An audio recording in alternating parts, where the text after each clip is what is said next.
I was a teenager when I first visited Hawaii Volcanoes National Park with my father in 1960.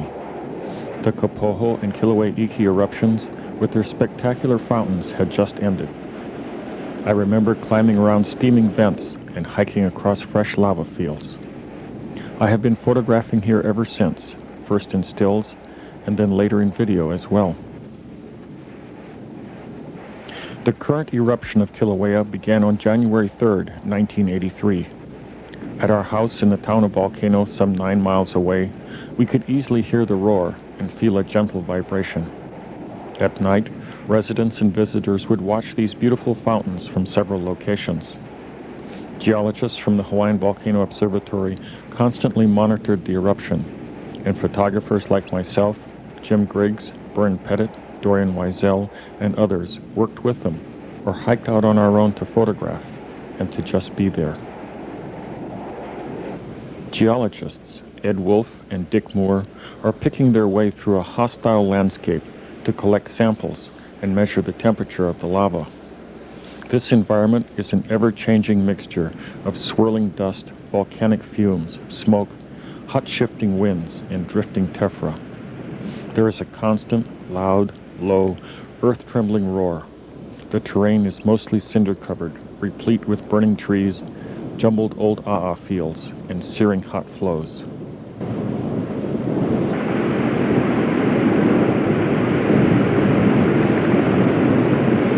Whenever I get this close to high fountains, I become extremely aware of the slightest changes in wind, sound, ground tremor, and radiant heat. I feel a mixture of awe, exhilaration, and terror. A change in the shape of the vent opening or a shift in the wind could leave any of us in an anoxic environment or under a deadly shower of glowing tephra and molten spatter.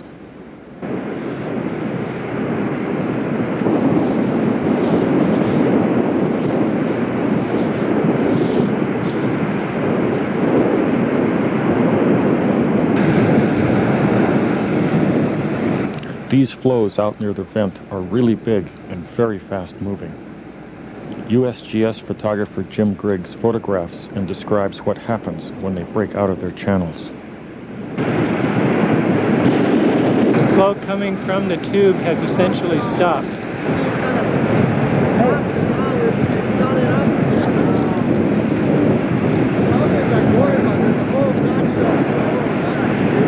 We gotta get out of here. Don't you think? Yeah. Come on. You want to take this? No. Hey, Bert. Get out of here. You can leave it. Yeah. Back about 150 meters. We've moved back about 150 meters to the northeast of the position where we were with the time-lapse camera. When the flow through the tube stopped, it broke over the top in a very large volume.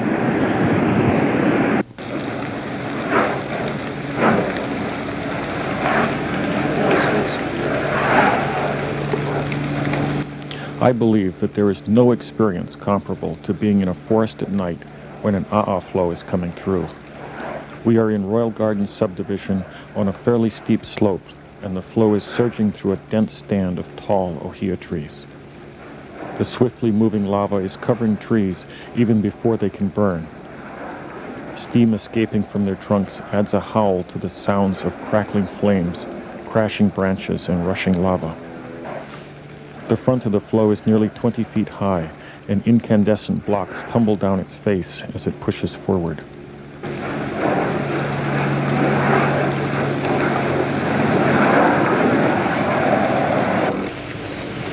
Staying pretty much in the gully? Yeah. Is that Bob down there? He wants some help? And this just came down. That's the sheds. Yeah. How fast did it move? Did you? 26 meters per minute. Per minute? We're hanging out here at the front of the flow waiting to see if it's going to break out. 1502 July 2nd, Warrior Street. This surging front isn't very thick, but it's about the fastest I've seen, and it's followed closely by the rest of the flow. This is Bob Decker, scientist in charge of the Hawaiian Volcano Observatory. He's chalking the road to see how fast the flow will cover the next 10 meters.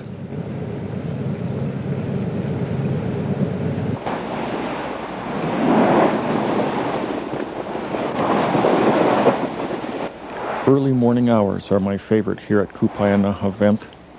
The lava looks great, the wind is gentle, and the low-flying helicopters haven't arrived yet. Sulfur dioxide fumes are a constant problem here. Geologist Ken Hahn has just returned from the downwind side of the lake after getting badly fumed while changing film in the time-lapse camera.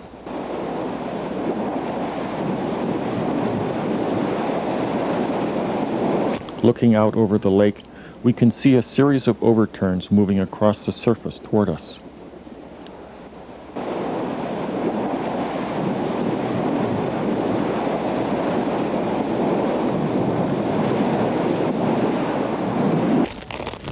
This is Shelly Pahoehoe, and it's a real nuisance here. As you can see, it's very brittle and hollow in the center. When walking in a line, you can never tell who is going to be the one to fall through. Sometimes the leader gets it, but other times half a dozen people can walk over an area before someone breaks through.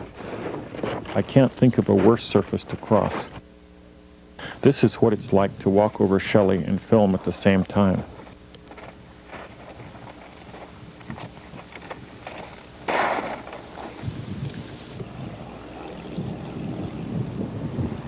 The broken lava is very sharp, and contusions are almost inevitable when you fall through. The saying goes that around Kupaeanaha, you either wear gloves or bandages.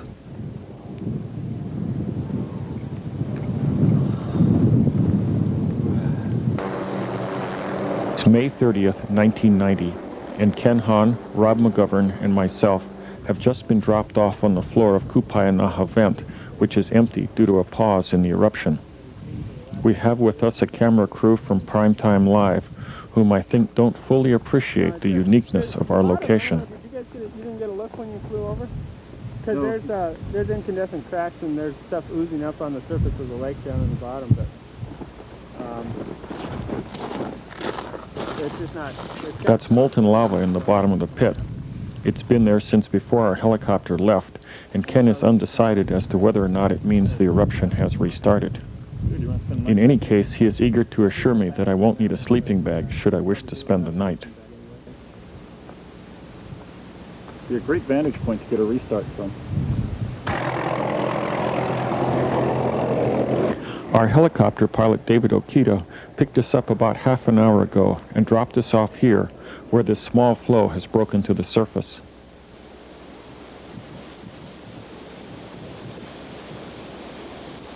I really love the color and texture of these flows that appear when the eruption restarts.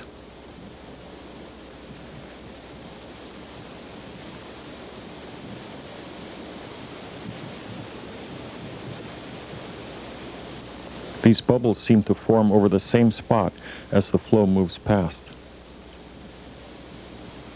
Their thin membranes frequently shatter as soon as they cool, scattering glassy shards to the wind.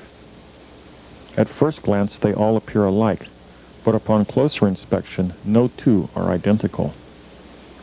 Bubbles this delicate are an uncommon sight on most lava flows, and I'm happy for this opportunity to photograph them.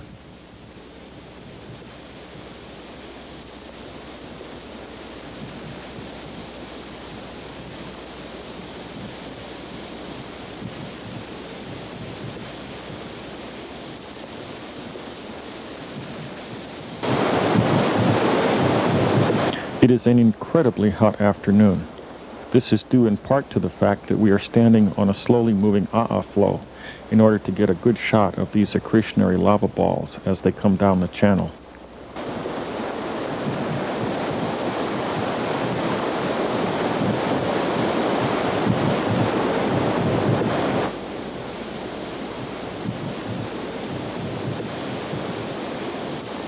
Rob McGovern is throwing sticks into the flow so that we can measure its speed.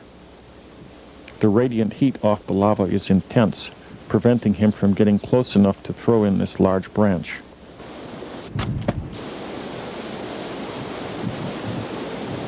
As the pieces travel down the channelway, they enter a tube of a known length. By timing them until they appear as flames at the far end, we have established that they are moving along at about 2.5 miles an hour.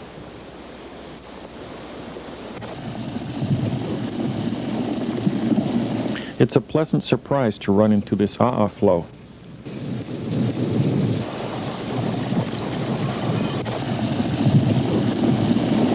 We're shooting this at full wide angle from about 20 feet. By sitting on a log, I am able to get under the worst of the very intense heat so characteristic of flows.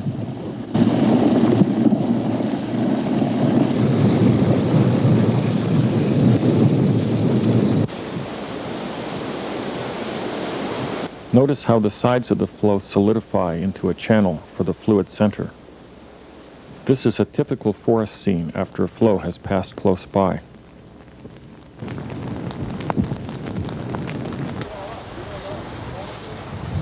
It's June 22nd, 1989, and we are in a grove of llama trees just east of the Wahaula Visitor Center. The National Park Service is attempting to prevent flows from overrunning the structure by spraying the oncoming lava with water. The hope is that the water will cool and solidify the flow front, forming a barrier that will divert the main body of the flow. While the water is successful in causing the surface of the lava to skin over, it seems unable to extend its cooling to the flow interior, which readily breaks out once the water is removed.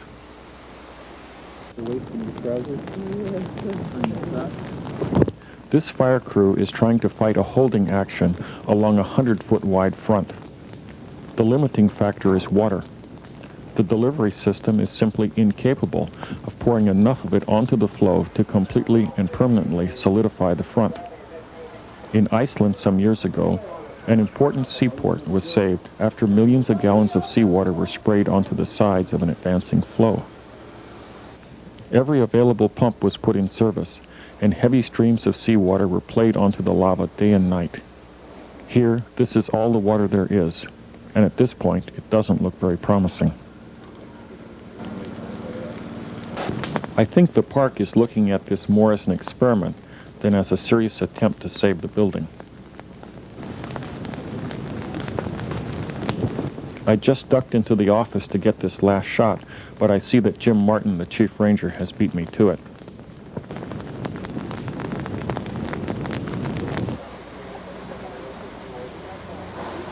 These fire crews are a real credit to the park in their dedication to their job, even in the face of an unrelenting onslaught of lava.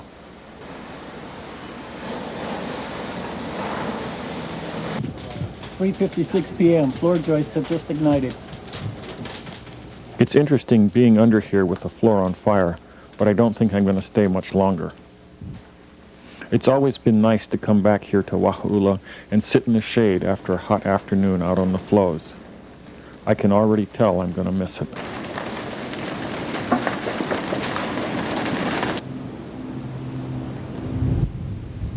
Maurice and Katja Kraft, the world's two foremost volcano photographers, have been pictured so often wearing silver suits that many people just expect all volcanologists to use them. Ken Hans got one on this afternoon because he's going to have to stand right beside a flow for several minutes while he measures its temperature. By and large, though, the suits are rarely used around here. I tried one out several years ago and found that I could walk through moderate spatter unscathed. The problems came when I got caught in a fume cloud because the face mask fogged up and the suit was too cumbersome to run in.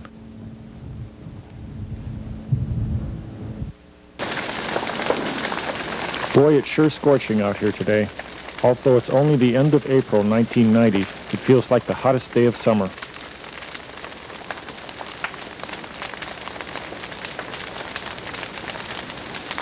We're picking our way between flows, trying to avoid methane explosions and falling coconut trees in this forest on the south side of Kalapana town.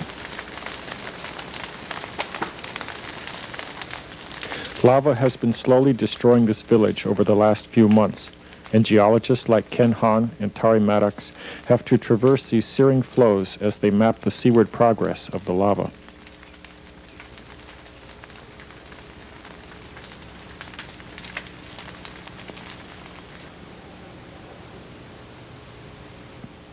Sometimes the lava seems to move capriciously, torching some houses and bypassing others.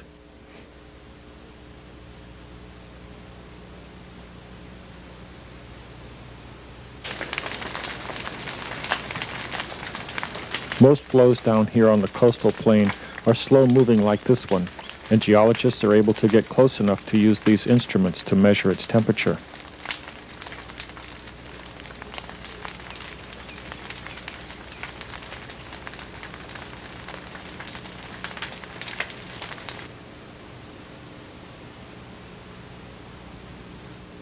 Much of the mapping is done from the air because one can cover a great distance in a short time, and it's the only way to see the entire flow field.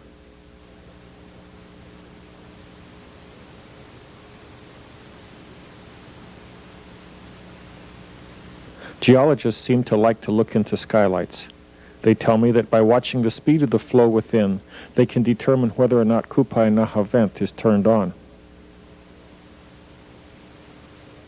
What I've noticed about skylights is that they can emit unexpected blasts of scorching heat that instantly remove excess facial hair. Although our primary work here is to provide video documentation to volcanologists and civil defense personnel, it is impossible not to become caught up in the human drama that is playing out as people's homes and lives are overrun by lava.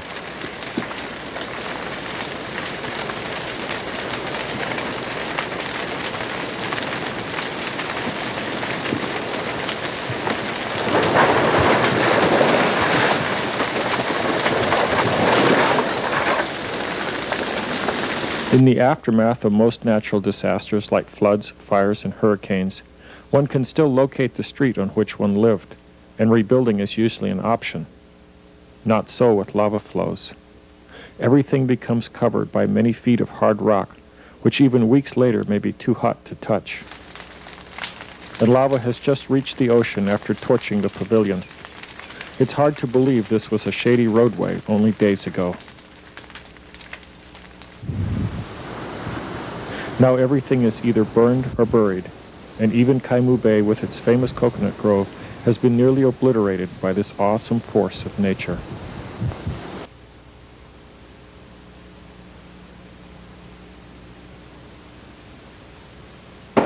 It's February 18th, 1992, and this is a new outbreak on the west side of Pu'u'o'o Cone.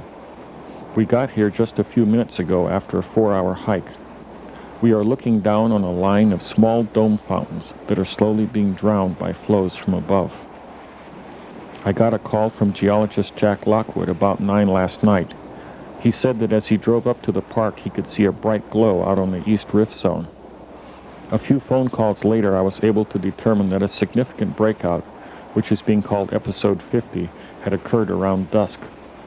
By the time I tried to line up a helicopter, I couldn't find anyone who would fly before 8 a.m., and I wanted to be out here by dawn. Fortunately, I found 3 geologists who were willing to help carry equipment, and we began hiking from the Manu'ulu trailhead around 1 a.m. This is Dorian Wiesel. Over the years, he has added a lot of interest to my shots by being right in the hottest places. Here he's walking up the main tube. I took a look over there a few minutes ago, but found the heat to be absolutely unbelievable. What I really didn't like was feeling the ground actually pulse from the surging lava beneath my feet. Even out here, 20 feet away, I can feel a quiver. Dorian has a fire-retardant shirt wrapped around his head, because in places like this, any exposed skin can burn instantly. We are panning up along the main flow.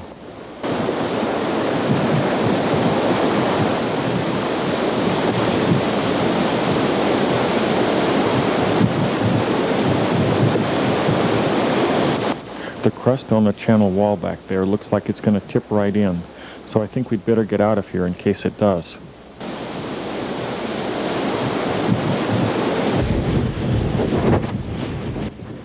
We've been hearing gassy noises coming from this area for quite a while.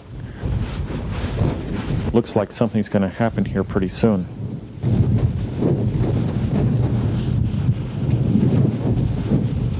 I noticed cracks forming in the roof of this tube a few minutes ago. There it goes.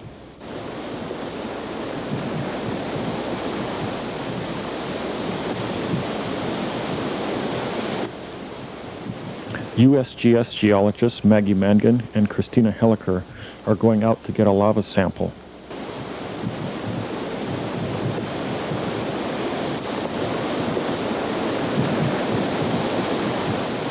The trick is to leave it in long enough to get a nice glob of lava, but not so long that the cable becomes stuck to the channel wall.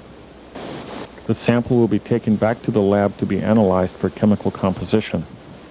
By looking at the crystalline structure of the sample, scientists will also be able to determine the temperature of the lava when it was collected. They've picked up 2 good samples so far and are now going to try for a third.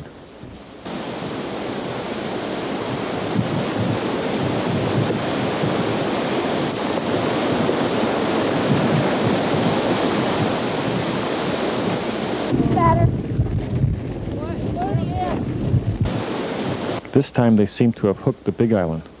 I have the same problem every time I go fishing. It's possible that they can free the cable by tugging at it from different directions. In time the cable will melt through and they will be able to retrieve it. We are over on the west side of the flows now. The vent we were just standing beside is in the center of the picture, and the cinder cone towering above is Pu'u'o'o.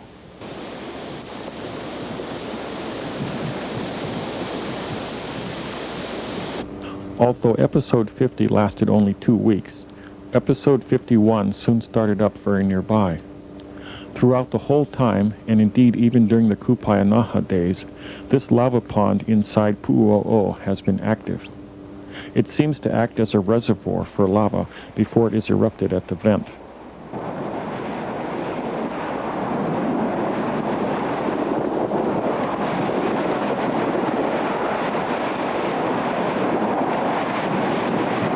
The rim of the pond is frequently falling in, so standing out here is always a trip. The fumes can be really nasty and often contribute to poor visibility. Sometimes we photograph late into the evening and spend the night up here. It's a kind of spooky place. I never sleep very well. This is the lava pond that the current vent drains into. When the pond level is low, the lava pours down the steep falls.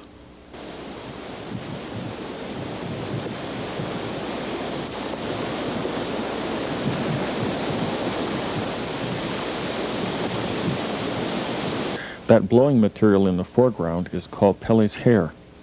It consists of very thin filaments of volcanic glass that have spun off the frothy surface of the lava and adhered to nearby rocks.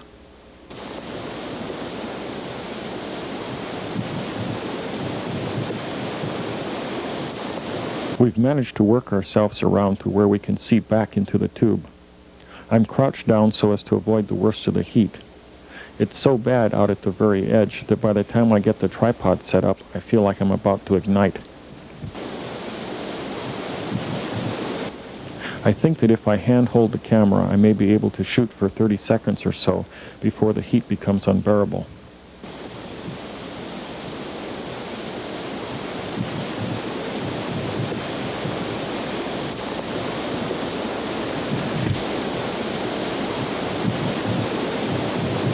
There. Now we've got a good view of the entire lava falls. The volume has been increasing over the past few minutes. Now, when the lava hits these boulders, it shoots outward, forming a dome-shaped spray.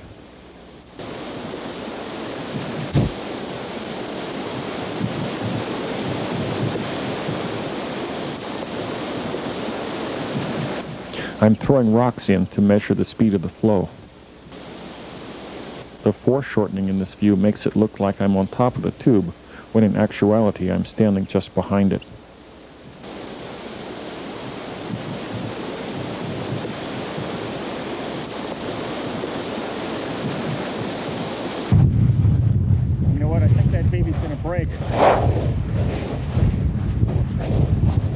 got a crack in the brakes, it's going to start a whole new flow right here.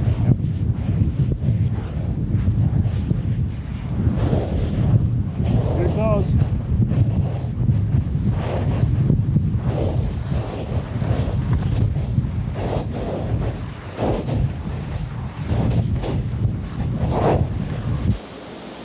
I really enjoy photographing out here late in the day.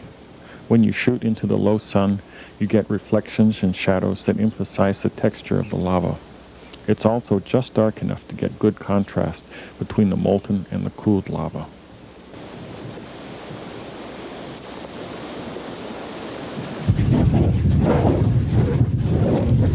The vent to my right is very fumy, and the one in front is producing the deep, loud howling sound. I have to admit that it's very scary walking out here, but I'm really curious about the noise. The sound is produced by gas rushing out from holes in this mound, which looks surprisingly like a bear's head. Right beside it on the fumy vent is a goat's head with a glowing red eye.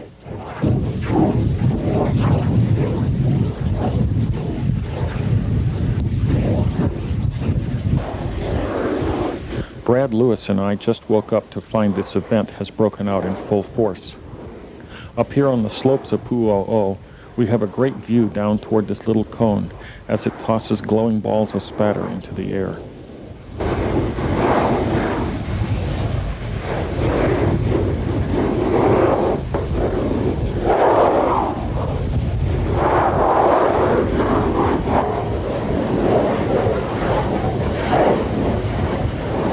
To the left of the cone, another vent has opened up.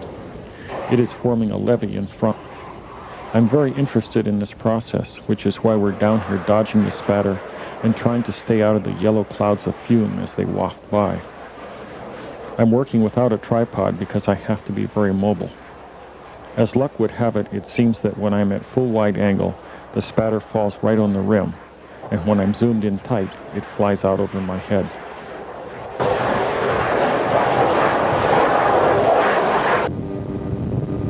It's June 21st, 1992, and the eruption has been paused for several days, but I had a feeling that it might resume this morning. There's a lot of activity here. The main vent at the base of Pu'u'o is sending out a flow. The lava lake is very full, and down here in front of us is a flow that looks really interesting.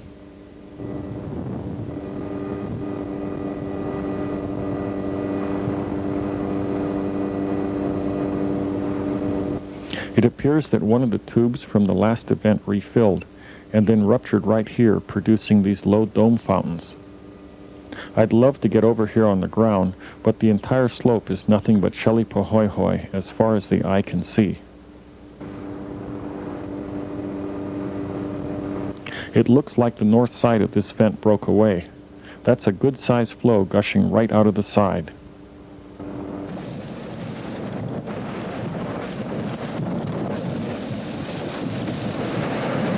I recently picked up on using a woodworker's face shield to block the radiant heat. It works great because it covers your whole face and especially your ears, which always seem to want to catch on fire first.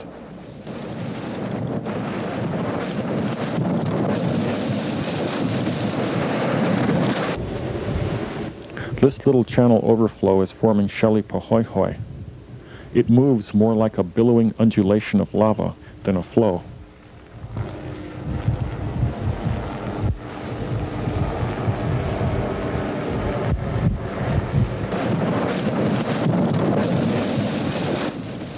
Marty Lockwood and I have been out here less than half an hour, in which time the lake has risen at least 8 feet. I think it's going to begin overflowing shortly.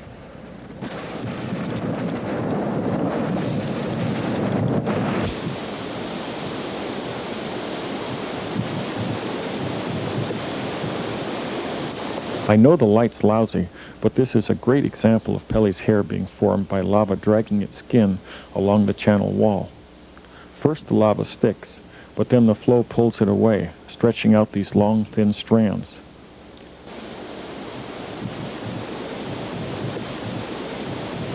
This is a great shot of the surface crust rolling along the channel wall. This type of spattering on the lake surface is called gas pistoning. It's hard to judge its height from our location, but when I recently spoke with helicopter pilot Brent Traft, he told me that he had seen jets of lava spurting up over 30 feet.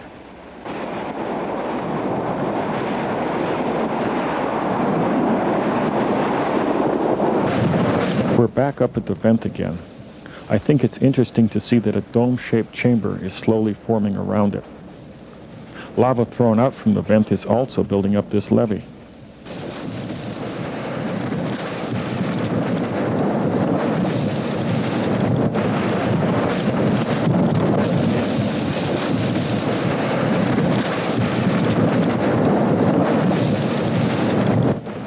All this brown material on the back side of the vent is Pelly's hair.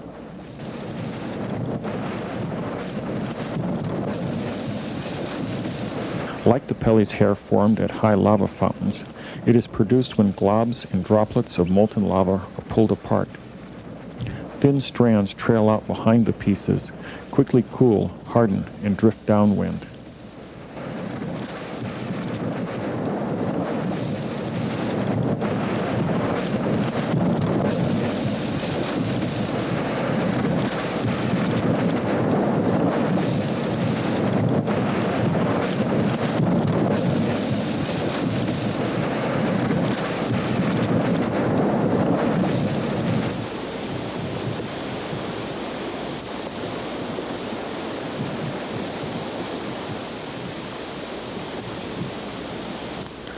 When we were standing on this surface a couple hours ago, we were on the lookout for overflows like this one. It's a little uncomfortable to see just how easily the surface breaks up under the weight of the new lava.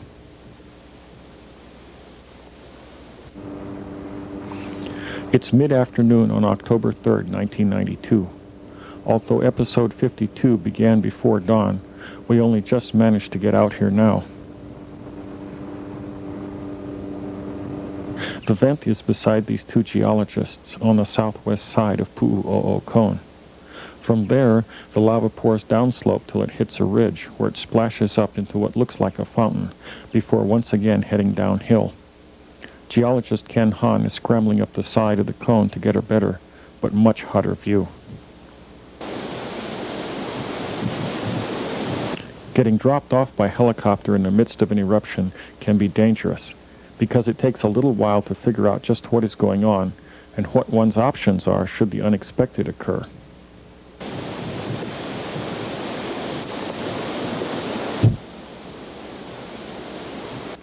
Here a large chunk of channel wall has come adrift. It could have easily blocked the channel, causing a major overflow on our side.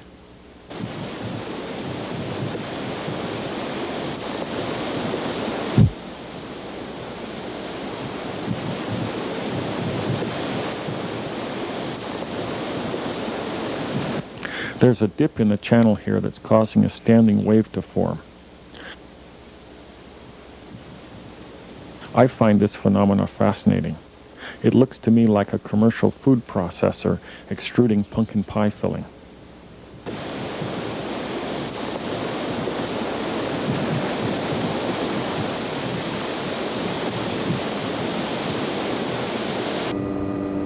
There is always a lot of heat rising above eruptions, making for unstable air and a very bumpy ride.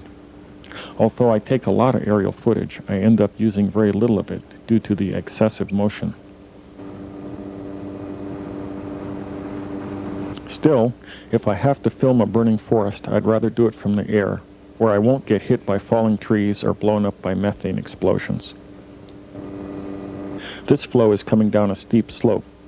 Part of it is on an older flow, and part is burning through an ohia forest. It is traveling so quickly that many trees have been completely surrounded without yet catching on fire. This is Kamoamoa. It is a beautiful green oasis with a newly formed black sand beach. Unfortunately, it lies right in the path of the advancing lava.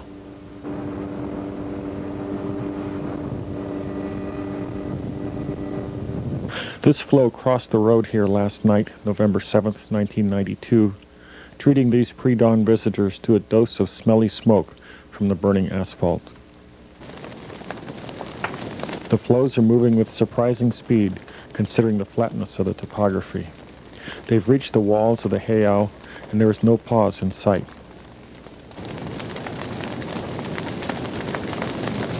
The wind is really strong here today, and it's driving wildfires through the bushes.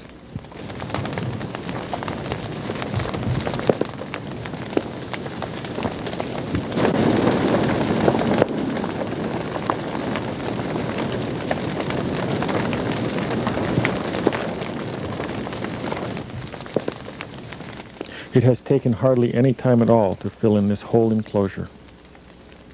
In a day, the flows have cut straight through the heart of Kamoamoa and are expected to reach the ocean within the hour.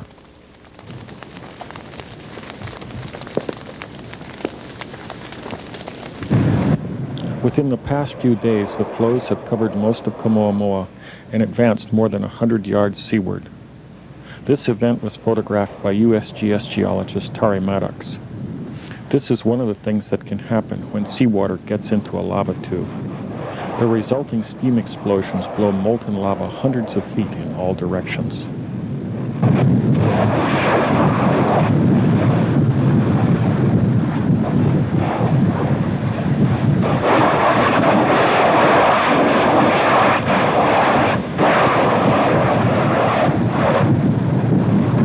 These bubbles are huge, on the order of 50 feet in diameter.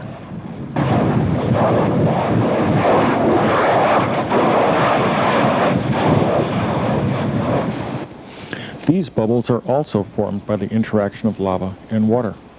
Most are 5 to 10 feet in diameter, though a few are as large as a two-car garage.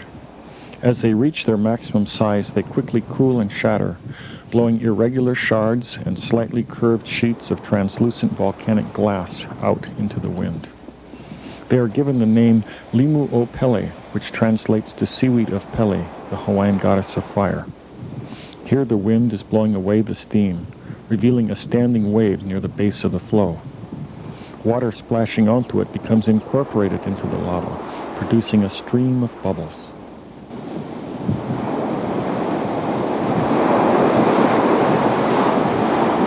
I have long been fascinated by the motion of lava flows on nearly level ground. They often surge forward and then abruptly stop when they overextend their lava supply. When they start again, the hardened crust is frequently rafted along on top of a cushion of liquid lava.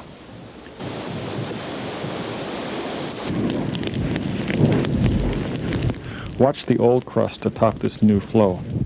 Behind, you can see a slope of fresh lava feeding the front.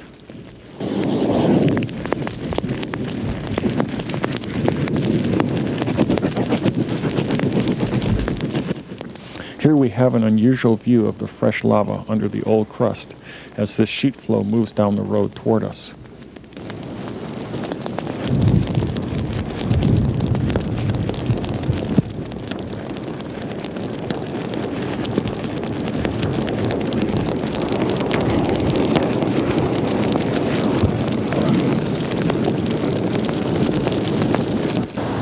We were lucky enough to pass in front of this flow just before it went over the sea cliff. I think it's really interesting how the surface crust flexes as it goes over the edge. If you look carefully, you can see Pele's hair sticking to its margins.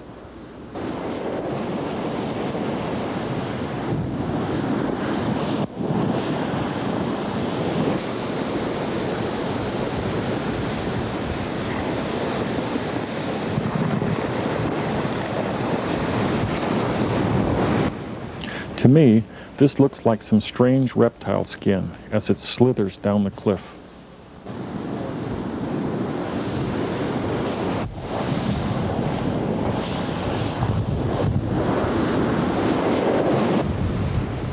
We are standing on a lava bench called a ledge by the Park Service. It is an intermediate stage in the development of new land. Above and to our right lies older ground. In front is a new shiny black pahoehoe flow, and here on our left are some littoral cones, bisected when the front of the bench fell into the water yesterday. New land is already forming in front.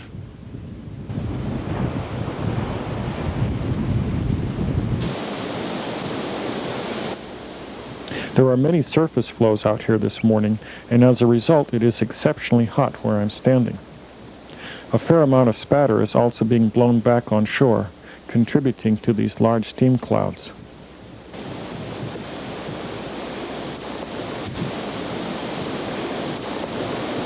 This is a good flow to sample from, because I can approach it from a side where I probably won't get splashed by a wave.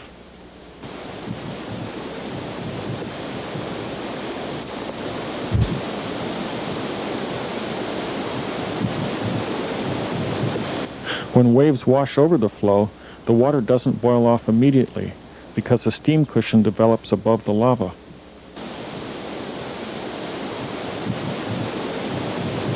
Every time a wave comes in, it causes the lava to back up in the channel, often resulting in an overflow. As the overflow rolls up the side, it hardens on the channel wall, building it higher. It reminds me of the coil method of clay pot construction. Most of the bench that was here yesterday has fallen off into the water, leaving only a narrow lip, and even that shows signs of subsidence. I'm very interested in getting a closer look into that crack, so I think I'll hike out as soon as I get back. I always like to look at things like this for a while before I actually walk out onto them.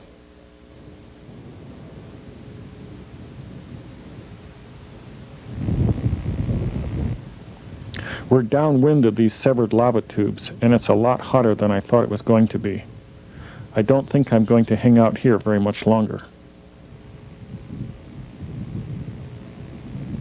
There was a bench out in front of this littoral cone, but it fell into the ocean a couple days ago.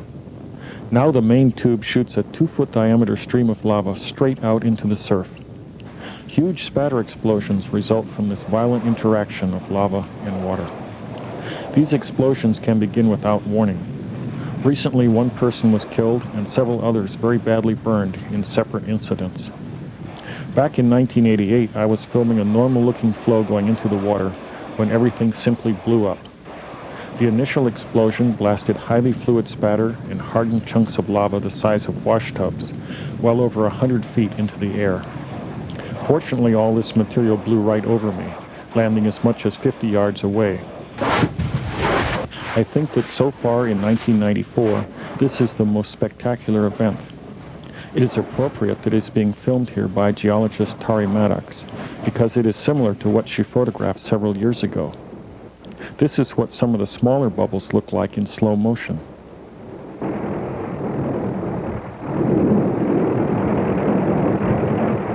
It's January 2nd, 1996, and the activity we're seeing here comes in the aftermath of yesterday's bench collapse. Conditions are very favorable for photography this afternoon because the wind is blowing onshore and the heavy overcast causes the lava to show up better. We also have a rare side view which gives us a good look at spatter landing in the water.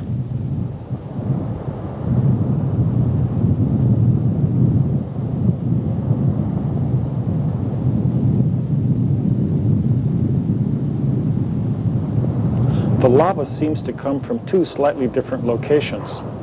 The big 20-foot diameter arcs of red spatter appear from one opening, while the jetting streams and rooster tails of cinder and ash come from another vent about 6 feet further seaward. It is interesting to watch how the fine black tephra swirls upward with the steam clouds. We are estimating the maximum height of these bursts to be about 150 feet. It's early afternoon on February 1st, 1996, and we are flying out to these new breakouts just south of Pu'u'o'o Cone. If you look carefully near the bottom of the picture, you can see the 3 geologists who have been here since these dome fountains opened up about an hour ago.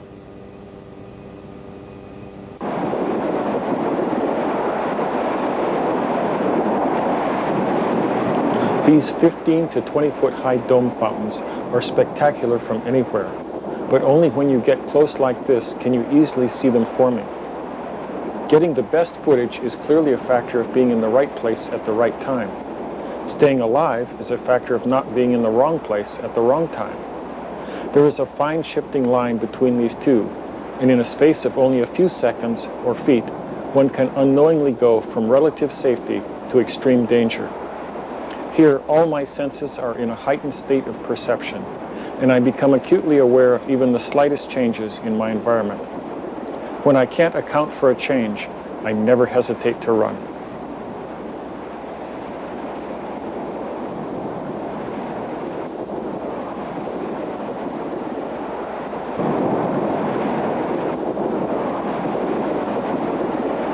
Earlier today, USGS geologists detected an increase in shallow earthquakes and an actual physical swelling of the summit of the volcano. Soon the swelling became so rapid that the tilt meter used to measure it went off scale. A large pulse of magma seemed to be entering the volcano, and scientists readied for a possible summit eruption. After a few hours, however, the activity subsided, and then shortly thereafter these fountains broke out. What volcanologists would really like to know is whether this lava is new material or like the same old stuff that was being erupted before the summit event. Geologist Carl Thornburg is preparing to collect a sample of spatter which will yield this information when it is analyzed for its geochemical and mineralogical composition.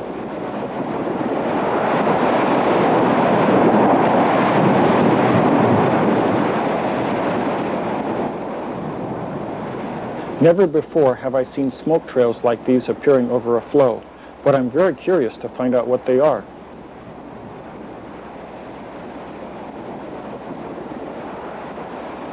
I think I've got it figured out. The front of this flow is burning through forest, and unburnt leaves are being sucked aloft by the fire-driven winds. After a while, they fall back to earth, and the ones that drift above the flow are ignited by its heat, producing the smoke trails.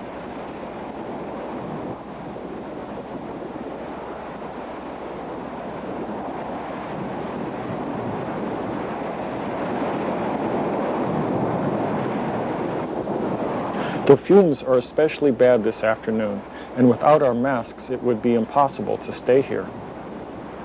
Geologists Jim Kawahikawa and Jennifer Reynolds are hiking out to the upper end of the vent, where Jim will use a sensitive electronic instrument to determine the amount of lava supplying these dome fountains.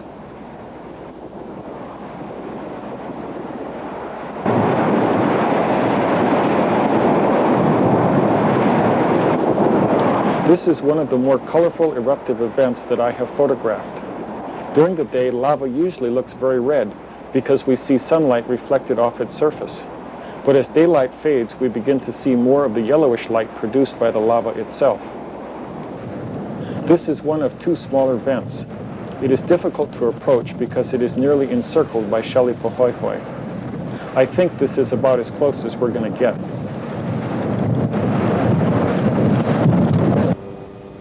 This is the main flow coming from the vent that we spent the afternoon beside.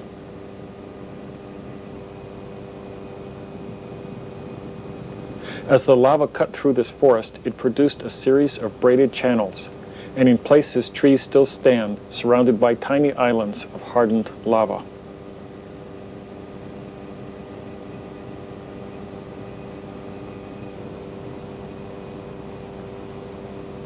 It's interesting to see how widely this flow from the main vent has fanned out since we first photographed it from the air some 5 hours ago. We are now flying around the north side of Pu'uo'o Cone. Inside, there is a very active lava lake.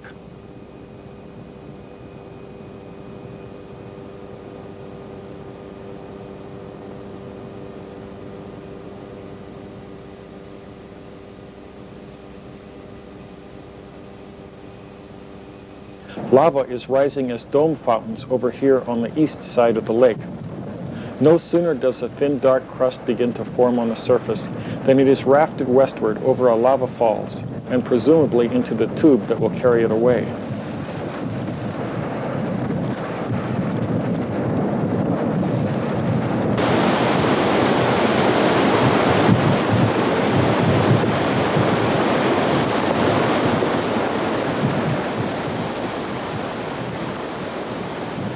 Up to now, we've watched geologists collect lava from a channelized flow and from a dome fountain. This is the technique Carl uses to sample from a skylight.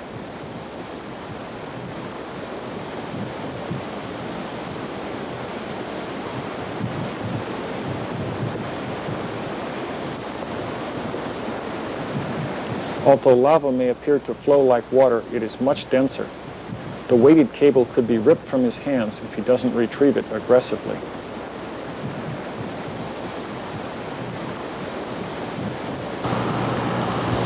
For the last 3 months, lava has been flowing through tubes directly into the ocean, where volcanologist Ken Hahn has been observing new land forming. Standing this close to the edge here always makes me a bit nervous, since I know how the cliff formed. Though not quite as impressive as the rim of Pu'u'o crater, these cliffs are far more dangerous.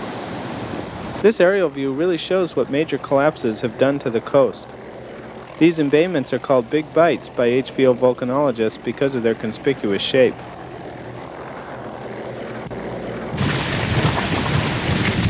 It's August 18th, and I'm lucky enough to be nearby as the lava tube that feeds the bench shatters its solidified shell. The rapidly spreading lava flow covers the bench in a matter of a few minutes. Anyone unwise enough to have ventured down there for a better look would now find themselves trapped between the ocean and the advancing flow. Though sometimes the lava mimics flowing water, many of the other shapes and forms are unique to these cascades of molten rock.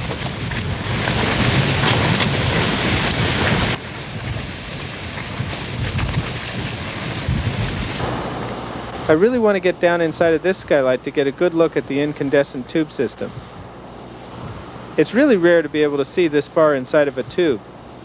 Even though it's incredibly hot down here, it's worth it. You can really see well from here. The intense heat has remelted the rock on the tube walls, and even the roof has begun to drip.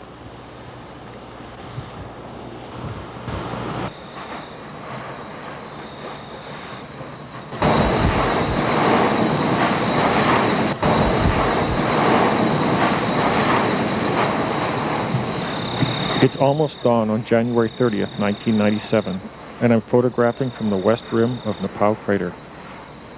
These fountains broke out here about 3 a.m. Around 7 last night, scientists at the Hawaiian Volcano Observatory became aware of major changes in conditions beneath the summit and east rift of Kilauea volcano. Large earthquakes were being recorded, and a strong tremor indicating the underground movement of lava was detected in this area.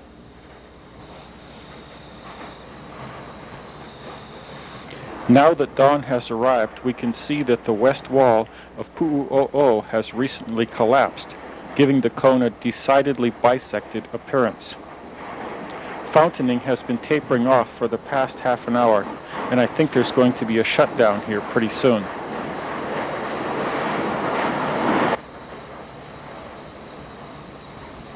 It's now 1 p.m., and this fissure just ripped open a little east of this morning's eruption site.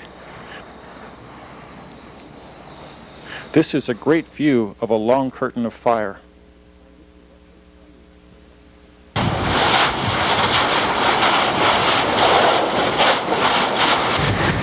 The noise is incredible, and the ground's shaking like crazy underneath us. Some of these fountains are up to 100 feet high. As you can see, the lava is ponding behind these walls, which we call spatter ramparts.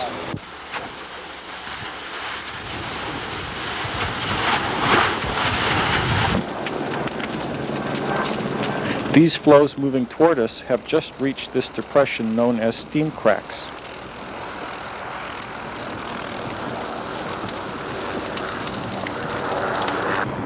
This flow is really moving. In the short time that we've been here, it has almost completely filled this old fissure.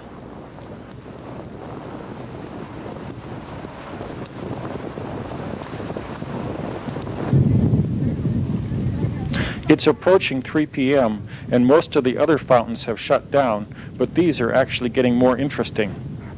If you look carefully out there in the middle, you can see ribbon spatter thrown up by the bursting gas bubbles.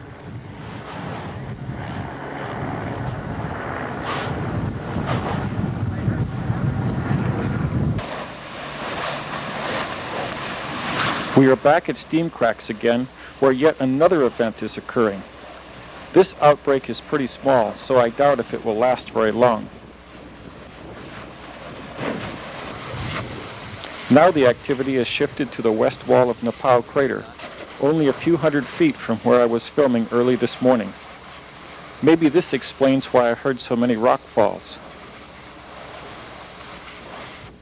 In late February, lava reappeared at the bottom of Pu'u'o'o, and by March 29th it was seen pooling here on the west side of the cone. As it cascades from pond to pond, some streams of lava disappear into old tubes, to later emerge downslope as lava flows.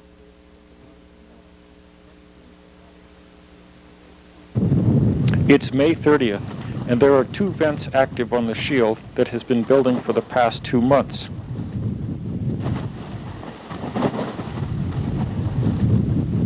It's 4:40 p.m., and this vent seems to be shutting off, but I think I see some activity in the small cone right up there at the base of Pu'u'o'o.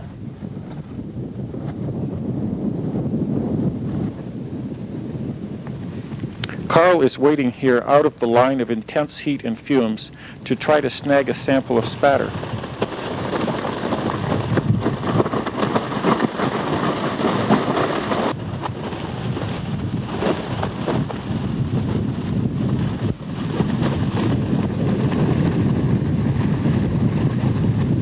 It's pretty hard running through the deep, soft cinders on this steep slope, but big spatter bursts are always a powerful incentive.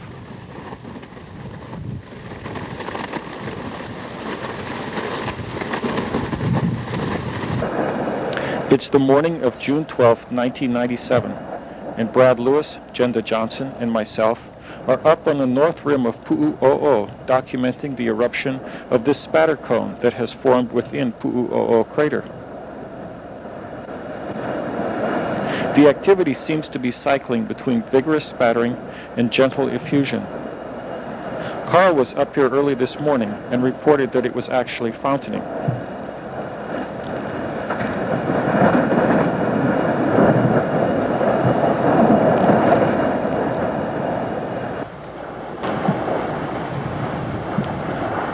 Oh, look at that.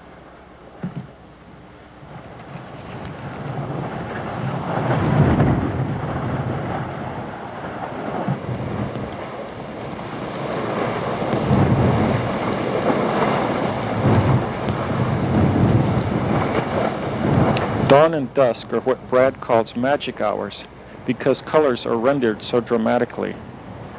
This lava is all flowing into the pond within Pu'u'o'o, and periodic overturns like this one mar the surface as slabs of crust are subducted.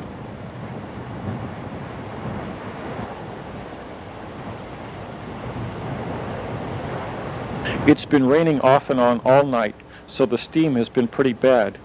But it was certainly worth getting back to the rim to see both these vents active at the same time.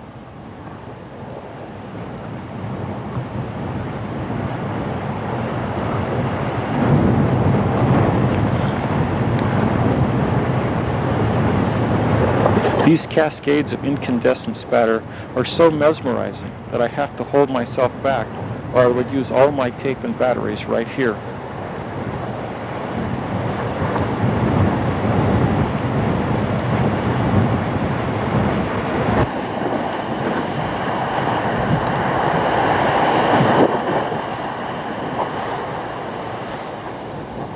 Well, it's a good thing I restrained myself because it's equally impressive here, about 100 yards from this 50-foot high cone. Although a lot of lava is being thrown out as spatter, the majority is feeding this 12 to 15-foot high flow.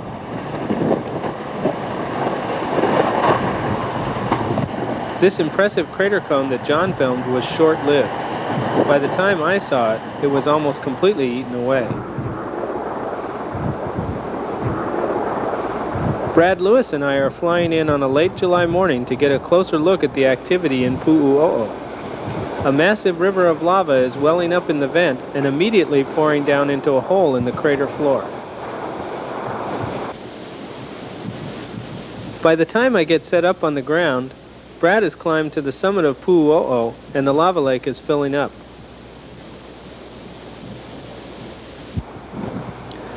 I've joined Brad high on the rim, where we can actually look down into the vent as lava bubbles to the surface and fills the lava lake. We're even happier to be this high up when the lava starts overflowing the lower walls of the crater where I'd just been.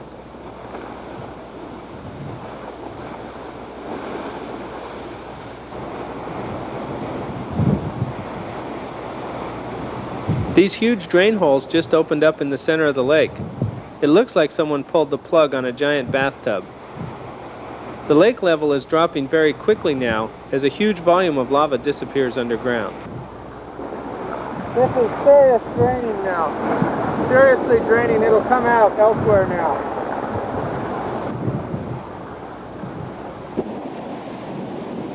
We just turned around in time to see a surge of lava overflowing from this smaller shield to the south of Pu'uo'o. During the fall, lava mostly quit overflowing the crater, and activity was confined to a deep inner pit. Jenda Johnson and I are doing an aerial reconnaissance flight over Pu'uo'o just before Christmas. Fume is obscuring the inner crater, so we'll have to drop down for a closer look. The fume parts briefly, and we get a glimpse of a lava river flowing across the crater. The drop in lava level has left the backside of the cone unsupported, causing a new collapse. If you look closely, you can see the trails scientists used to use, now swallowed up by the growing pit. A chain of fuming pits outlines the path the lava is taking on its way to the ocean. On our way to the coast, we pass over a couple of skylights that give us a look at the lava river hidden beneath the surface.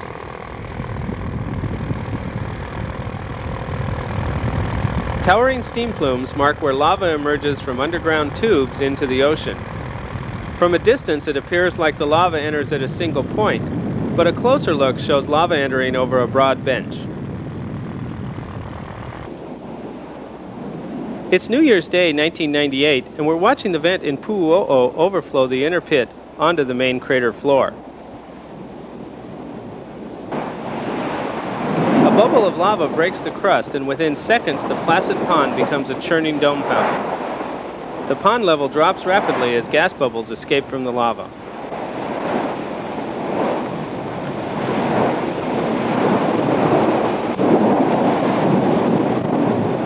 A few hours later, the crater has refilled and the crust is beginning to convulse and fountain again.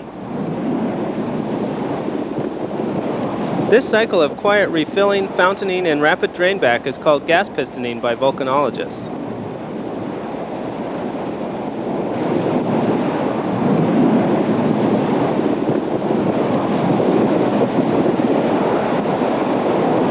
This nighttime display is a fitting end to New Year's Day and marks 15 years of nearly continuous eruption on Kilauea's East Rift Zone.